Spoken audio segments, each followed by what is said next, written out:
ಎಲ್ಲ ಆತ್ಮೀಯ ಬಾಂಧವರಿಗೂ ನನ್ನ ಶರಣಾರ್ಥಿ. ನಾನು ನಿಮ್ಮ ಶ್ರೀದೇವಿ ಹೂಗಾರ್. ಇವತ್ತು ನಿಮ್ಗೆ ಹೇಳೋದು ಏನು ಅಂದ್ರೆ, ನಾವು ಮನಿ ರೇಖೆಯನ್ನ ಕುರಿತು 5 ದಿನಗಳ ಸೆಷನ್ ಅನ್ನ ಮಾಡ್ತಾ ಇದ್ದೀವಿ.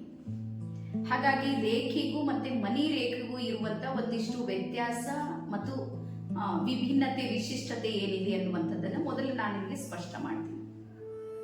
ರೇಖೆ ಅಂದ್ರೆ ಮೂಲದಲ್ಲಿರುವಂತಹ ರೇಖೆ ಇದೆ ನೋಡ್ರಿ, ರೇಖೆ ಇದು ತಾಯಿ.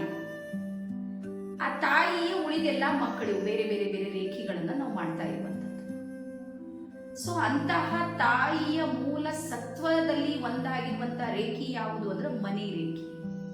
ಹಾಗಾಗಿ ಅಬಂಡನ್ಸ್ ಅನ್ನುವಂಥದ್ದು, ಫೈನಾನ್ಸಿಯಲ್ ಗ್ರೋತ್ ಅನ್ನುವಂಥದ್ದಿದೆ ನೋಡ್ರಿ, ಅದು ನಮ್ಮ ಅಗತ್ಯ ಇಲ್ಲ, ಅನಿವಾರ್ಯ ಇದೆ. ಇವತ್ತು ನಮ್ಮ ಪ್ರಾಬ್ಲಮ್ ಏನಾಗ್ತಾ ಇದೆ ಅಂದ್ರೆ, ನಮ್ಗೆ ಯಾವುದು ಅನಿವಾರ್ಯ ಇದೆ ನಾವು ಅದ್ರ ಮೇಲೆ ಫೋಕಸ್ ಮಾಡ್ತಾ ಇಲ್ಲ. ಯಾವುದು ಅನಿವಾರ್ಯ ಇದೆ ಅದು ನಮ್ಗೆ ಸಿಗ್ತಾ ಇಲ್ಲ. ಆ ಸಿಗ್ತಾ ಇಲ್ಲ ಅನ್ನುವಂಥ ಶಬ್ದಕ್ಕೆ ನಮ್ಮಲ್ಲಿ ಏನಿದೆ ಅಂದ್ರೆ ಹಣೆ ಬರ ಅಂತಿದೆ. ಇದು ಇಷ್ಟೇ ಆಗ್ಬೋದು, ನಾವು ಇಷ್ಟೇ ಬೇಡ್ಕೊಂಡು ಬಂದೀವಿ, ಅಥವಾ ಎಷ್ಟು ಪ್ರಯತ್ನ ಮಾಡಿದ್ರು ನಾವು ಅಲ್ಲೇ ಇರ್ತೀವಿ, 6 ಆಗೋದಿಲ್ಲ, 3 ಇರೋದಿಲ್ಲ, ಈ ರೀತಿಯ ಶಬ್ದಗಳನ್ನ ಉಪಯೋಗ ಮಾಡಿ ನಮಗೆ ನಾವು ಸ್ವೀಕಾರ ಮಾಡ್ತಾ ಇದ್ದೀವಿ. ನಾವು ಶ್ರೀಮಂತರಾಗೋದೇ ಬೇಡ, ನಾವು ಶ್ರೀಮಂತಿಕೆ ಬೇಕಾಗಿಲ್ಲ. Cut cut cut. ಆದ್ರೆ ನಾನು ನಿಮ್ಗೆ ಹೇಳೋದು ಏನು ಅಂದ್ರ, ಶ್ರೀಮಂತಿಕೆ ಅನ್ನುವಂಥದ್ದು ಕೇವಲ ಹಣದಲ್ಲಲ್ಲ, ನಮ್ಮ ಸ್ವಭಾವದಲ್ಲೂ ಮೊದಲು ಶ್ರೀಮಂತಿಕೆಯನ್ನ ತಗೊಂಡು ಬರ್ಬೇಕಾಗುತ್ತೆ. ನಮ್ಮ ಬಿಹೇವಿಯರ್ ಪ್ಯಾಟರ್ನ್ ಅಲ್ಲಿ ಶ್ರೀಮಂತಿಕೆ ಬರಬೇಕು. ನಮ್ಮನ್ನ ನೋಡುವಂತಹ ಜನ ನಮ್ಗೆ ನೋಡಿದ್ರೆ ಅನಿಸ್ಬೇಕು ಬಹಳ ಶ್ರೀಮಂತಿಕೆ ಇದೆ.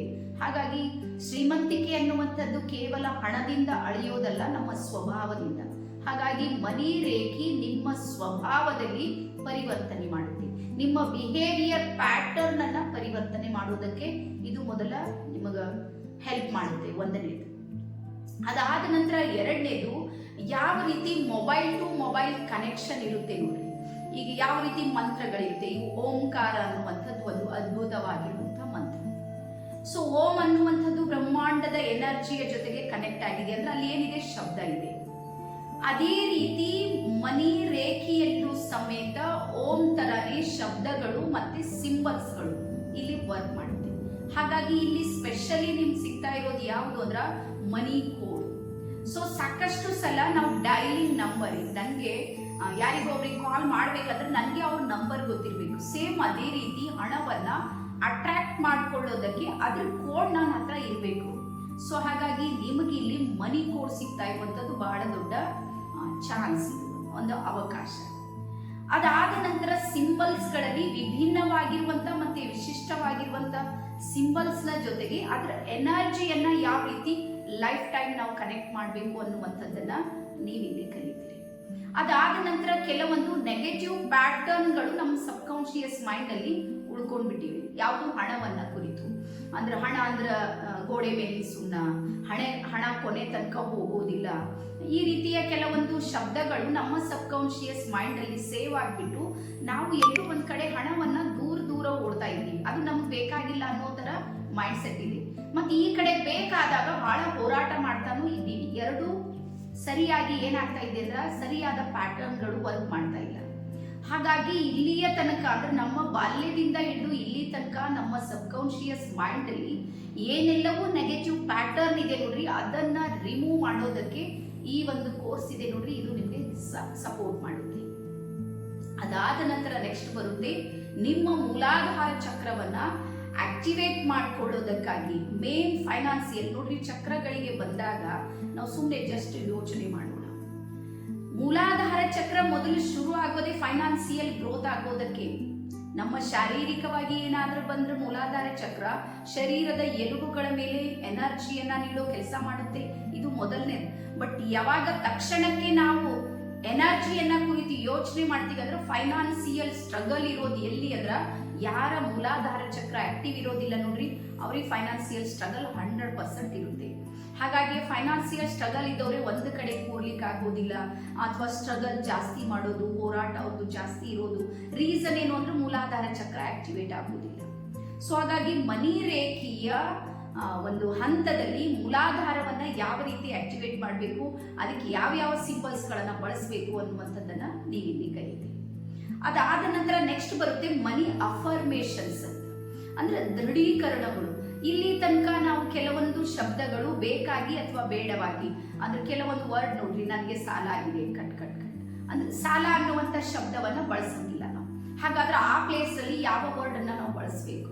ಇಂತಹ ಕೆಲವು ಶಬ್ದಗಳು ನಮಗೆ ತಿಳಿಲಾರ್ದೇನೆ ನೆಗೆಟಿವ್ ವರ್ಡ್ಸ್ ಗಳನ್ನ ನಾವು ಬಳಸ್ತಾ ಇದ್ದೀವಿ. ಹಾಗಾಗಿ ಅಫರ್ಮೇಶನ್ ಥ್ರೋ ನಾವು ನಮ್ಮ ಶಬ್ದಗಳ ಮೇಲೆ ಕಂಟ್ರೋಲ್ ಮಾಡ್ತೀವಿ. ಬೆಳಗಾಗಿ ಎದ್ದ ತಕ್ಷಣಕ್ಕೆ ಅಯ್ಯೋ ನನ್ನ ಹತ್ರ ಏನಿಲ್ಲ ಅನ್ನುವಂತ ಮನಸ್ಥಿತಿಯಿಂದ ನನ್ನ ಹತ್ರ ಎಲ್ಲವೂ ಇದೆ ಅನ್ನುವಂತ ಪರಿವರ್ತನೆ, ನಿಮ್ಮ ಭಾವದಲ್ಲಿ ಪರಿವರ್ತನೆ ಆದ್ರೆ ಭಗವಂತನಲ್ಲಿ ಪರಿವರ್ತನೆಯನ್ನ ನೋಡ್ತೀರಿ. ಯಾವಾಗ ಭಗವಂತನ ಎನರ್ಜಿಯಲ್ಲಿ ಚೇಂಜ್ ಆಗುತ್ತೆ ನೋಡ್ರಿ, ಇಡೀ ಯೂನಿವರ್ಸ್ ನಿಮ್ ಜೊತೆಗೆ ಕನೆಕ್ಟ್ ಆಗಿರುತ್ತೆ. ಹಾಗಾಗಿ ಇಲ್ಲಿ ಅಫರ್ಮೇಶನ್ಸ್ ಅನ್ನ ನೀವಿಲ್ಲಿ ಕಲಿತೀರಿ. ಅದರ ನಂತರ ನೆಕ್ಸ್ಟ್ ಬರುತ್ತೆ ಗ್ರಾಟಿಟ್ಯೂಡ್ ಮಾಡೋದು.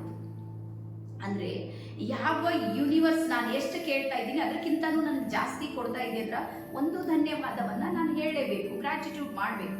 ಆದ್ರೆ ಗ್ರಾಟಿಟ್ಯೂಡ್ ಮಾಡುವಂತ ಒಂದು ರೀತಿ ಇರುತ್ತೆ. ಇಮೋಷನಲಿ ಯಾವ ಶಬ್ದಗಳನ್ನ ಕನೆಕ್ಟ್ ಮಾಡ್ಬೇಕು ಅನ್ನೋದು ನಮ್ಗೆ ಗೊತ್ತಾದ್ರೆ ನಮ್ಗೆ ಬಹಳ ಬೇಗ ರಿಸಲ್ಟ್ ಬರುತ್ತೆ. ಈಗ ನೋಡ್ರಿ, ಯಾರೋ ಒಬ್ರು ನಮ್ಮ ಮನೆಗೆ ಬಂದಿದ್ದಾರೆ, ಒಳಗೆ ಬಾ ಅನ್ನುವಂಥದ್ದು ಒಂದು ಶಬ್ದ, ಒಳಗೆ ಬನ್ನಿ ಬನ್ನಿ ಬನ್ನಿ ಅಂತ ಕರೆಯೋದು ಇನ್ನೊಂದು ಶಬ್ದ. ಸೊ ಅದೇ ರೀತಿ ಗ್ರಾಟಿಟ್ಯೂಡ್ ನಲ್ಲೂ ಸಮೇತ ಇಮೋಷನಲಿ ಕನೆಕ್ಟ್ ಆಗುವಂತ ಶಬ್ದಗಳನ್ನ ನಾವು ಯಾವ ರೀತಿ ಯೂಸ್ ಮಾಡ್ಬೇಕು ಅನ್ನುವಂಥದ್ದು ನೀವಿಲ್ಲಿ ಕಲಿತೀರಿ. ಅದಾದ ನಂತರ ಎಲ್ಲದಕ್ಕಿಂತ ಮುಖ್ಯವಾಗಿ ಹಣದ ದೇವತೆಯನ್ನ ಯಾವ ರೀತಿ ನಾವು ಕನೆಕ್ಟ್ ಆಗಬೇಕು, ಲಕ್ಷ್ಮಿಯನ್ನ, ಕುಬೇರ, ಗಣೇಶ ಇವರನ್ನ ಯಾವ ರೀತಿ ಕನೆಕ್ಟ್ ಮಾಡಬೇಕು, ಸ್ಪೆಷಲಿ ಅವರ ಮಂತ್ರಗಳು ಯಾವುವು ಅನ್ನುವಂಥದ್ದನ್ನ ನೀವಿಲ್ಲಿ ಅರ್ಥ ಮಾಡ್ಕೊಳ್ತೀರಿ. ಅದಾದ ನಂತರ ಲಾಸ್ಟ್ ಒನ್ ಬರುತ್ತೆ, ಅದು ಯಾವುದು ಅಂದ್ರೆ ಮನಿ ಮೆಡಿಟೇಷನ್. ಸೊ ಹಣವನ್ನ ಕುರಿತು ಧ್ಯಾನ ಮಾಡೋದು, ಮೆಡಿಟೇಷನ್ ಮಾಡೋದು. ಆ ಮೆಡಿಟೇಷನ್ ನಲ್ಲಿ ಏನಾಗುತ್ತೆ ಅಂದ್ರ ನಮ್ಮ ಎನರ್ಜಿ ಮತ್ತು ಫ್ರೀಕ್ವೆನ್ಸಿ ಇದೆ ನೋಡ್ರಿ, ಅದು ನಿಧಾನಕ್ಕೆ ಪರಿವರ್ತನೆ ಆಗುವುದಕ್ಕೆ ಶುರು ಆಗುತ್ತೆ. ಸೊ ಹಾಗಾಗಿ ಇಷ್ಟೆಲ್ಲವೂ ನಮ್ಮ ಮನಿ ರೇಖೆಯಲ್ಲಿ ನಿಮಗೆ ಸಿಗ್ತಾ ಇರುವಂಥದ್ದು. ಮತ್ತು ಇದ್ರ ಕಾಸ್ಟ್ ಅಂದ್ರೆ ಇದು ಎಷ್ಟು ಬೆಲೆ ಇದೆ ಇದ್ರದ್ದು ಅಂತ ನೀವೇನಾದರೂ ನೋಡಿದರೆ ಜ್ಞಾನಕ್ಕೆ ಯಾವುದು ಬೆಲೆ ಕಟ್ಟಲಿಕ್ಕೆ ಆಗುವುದಿಲ್ಲ. ಆದರೂ ನಮ್ಮ ಟೀಮ್ ಇದೆ, ಟ್ರಸ್ಟ್ ಇದೆ, ನಮಗೂ ಖರ್ಚು ವೆಚ್ಚಗಳಿರುತ್ತೆ. ಮತ್ತು ಈ ಕೋರ್ಸ್ ನನಗೆ ನನ್ನ ಆತ್ಮಸಾಕ್ಷಿಯಿಂದ ಹೇಳ್ತೀನಿ, ನಾನು 20,000 ತಗೊಂಡ್ರೂ ಕಡಿಮೆ ಇದೆ ಅಂತ ಅದ್ಭುತವಾಗಿರುವಂಥ ಕೋರ್ಸ್ ನಮ್ಮದಿದೆ. ಆದರೆ ಓನ್ಲಿ 2000ನಲ್ಲಿ ನಾವು ಕೊಡೋದಕ್ಕೆ ರೀಸನ್ ಏನು ಅಂದ್ರೆ ಈ ಜ್ಞಾನ ಎಲ್ಲರಿಗೂ ನಿಲುಕಲಿ ಅಂತ. ಇಲ್ಲಿ ಏನಾಗ್ತಾ ಇದೆ, ಶ್ರೀಮಂತರಾಗ್ತಾರೆ. ಈಗ 20,000 ಯಾರು ಕಟ್ತಾರೆ? ಶ್ರೀಮಂತರೇ ಕಟ್ತಾರೆ. ಅವ್ರು ಮತ್ತೆ ಐಡಿಯಾ ತಗೋತಾರೆ, ಅವ್ರು ಇನ್ನೂ ಬೆಳೆಯೋದಕ್ಕೆ ಶುರು ಮಾಡ್ತಾರೆ, ಇನ್ನೂ ಹಣ ಗಳಿಸ್ತಾರೆ. ಬಟ್ ನಮ್ಮವ್ರು ಏನು ಮಾಡಬೇಕು? ಮಧ್ಯಮ ವರ್ಗದಲ್ಲಿರೋರು. ಸೊ ಹಾಗಾಗಿ ಇದು ಎಲ್ಲರಿಗೂ ನಿಲುಕಲಿ ಅನ್ನುವಂಥ ಕಾರಣಕ್ಕಾಗಿ ಈ ಕೋರ್ಸನ್ನು ನಾವು ತಗೊಂಡು ಬಂದೀವಿ. ಮತ್ತು ಸ್ಪೆಷಲಿ ನಮ್ಮ ಲೈಫ್ ಕೋಚ್ನವರಿಗೆ ಇದು ಸಲ್ಲಬೇಕಾಗಿರುವಂಥದ್ದು, ಅವ್ರ ಸಲುವಾಗಂತೆ ಈ ಕೋರ್ಸನ್ನು ನಾವು ಲಾಂಚ್ ಮಾಡ್ತಾ ಇರೋದು. ಯಾವಾಗಲೂ ನಮ್ಮ ಲೈಫ್ ಕೋಚ್ ವೆಲ್ಕಮ್ ಕೋರ್ಸ್ ಅಂತೇಳಿ ಮಾಡ್ತೀವಿ. ನಮ್ಮ ವೆಲ್ಕಮ್ ಕೋರ್ಸಲ್ಲೇ ನಮ್ಮ ಮನಿ ರೇಖೆಯನ್ನು ತಗೊಂಡು ಬಂದು ಅವರ ಸಲುವಾಗಿ ಮತ್ತೆ ನಿಮಗೆಲ್ಲನೂ ಸಿಗ್ತಾ ಇದೆ. ಸೊ ಹಾಗಾಗಿ ಪ್ರತಿಯೊಬ್ಬರಿಗೆ ಹೇಳೋದೇನು ಅಂದ್ರೆ ಲರ್ನಿಂಗ್ ಇರುತ್ತೆ ನೋಡ್ರಿ, ಅದೇ ಈಕ್ವಲ್ ಟು ಅರ್ನಿಂಗ್. ನೀವೆಷ್ಟು ಗಳಿಸಿದ್ದೀರಿ ಅನ್ನೋದ್ರ ಹಿಂದೆ ನೀವೆಷ್ಟು ಕಲಿತಿದ್ದೀರಿ ಅನ್ನುವಂಥದ್ದು ಇದೆ. ನೀವು ಇವತ್ತು ಮಂತ್ಲಿ 50,000 ಗಳಿಸ್ತಾ ಇದ್ದೀರಿ ಅಂದ್ರೆ 50,000 ಜ್ಞಾನ ನಿಮ್ಮ ಹತ್ರ ಇದೆ ಅಂತ ಅರ್ಥ. ನೀವು ಅದಕ್ಕೆ 1 ಲಕ್ಷಕ್ಕೆ ಬರಬೇಕಂದ್ರೂ 1 ಲಕ್ಷದ ಜ್ಞಾನ ತಗೊಳ್ಬೇಕು. ನೀವು 10 ಲಕ್ಷಕ್ಕೆ ಬರಬೇಕಂದ್ರೂ ಹಾಗಾದ್ರೆ ನಿಮ್ಮ ಹತ್ರ 10 ಲಕ್ಷ ಕೊಡುವಷ್ಟು, ಬ್ರಹ್ಮಾಂಡ 10 ಲಕ್ಷ ಕೊಡುವಷ್ಟು ಅಂತ ಜ್ಞಾನ, ಅಂತ ಅನುಭವ, ಅಂತಹ ಚಾತುರ್ಯ, ಅಂತಹ ಪ್ರತಿಭೆ ನಿಮ್ಮ ಹತ್ರ ಇದೇನಾ ಇಲ್ಲ ಪರೀಕ್ಷೆ ಮಾಡುತ್ತೆ. ಯೂನಿವರ್ಸ್ ಹಾಗೆ ಯಾರಿಗೂ ಗಿಫ್ಟೆಡ್ ಆಗಿ ಏನೂ ಕೊಡೋದಿಲ್ಲ. ಸೊ ಹಾಗಾಗಿ ನಿಮ್ಮ ಎನರ್ಜಿಯ ಮೇಲೆ, ನಿಮ್ಮ ಸ್ವಭಾವ, ನಿಮ್ಮ ಪರ್ಸನಾಲಿಟಿಯ ಮೇಲೆ, ನಿಮ್ಮ ವರ್ಡ್ಸ್ಗಳ ಮೇಲೆ, ನಿಮ್ಮ ಬಿಹೇವಿಯರ್ ಪ್ಯಾಟರ್ನ್ ಪ್ರತಿಯೊಂದರಲ್ಲೂ ಸಮೇತ ಫೈನಾನ್ಸಿಯಲ್ ಗ್ರೋತ್ ಆಗಿರುವಂಥ ವಿಚಾರವನ್ನು ನೀವಿಲ್ಲಿ ಅರ್ಥ ಮಾಡ್ಕೊಳ್ತೀರಿ. ಹಾಗಾಗಿ ಒಟ್ಟಾರೆ ಹೇಳಬೇಕು ಅಂದ್ರೆ ಇದು ಎಲ್ಲರಿಗೂ ನಿಲುಕಬೇಕು, ಎಲ್ಲರೂ ಬೆಳಿಬೇಕು ಅನ್ನುವಂಥದ್ದು ನಮ್ಮ ಉದ್ದೇಶ ಇದೆ ಅಂತ ಹೇಳ್ತಾ ಎಲ್ಲರಿಗೂ ನಾನು ವೆಲ್ಕಮ್ ಅನ್ನ ಮಾಡ್ತಾ ಇದ್ದೀನಿ. ಶರಣಾರ್ಥಿ.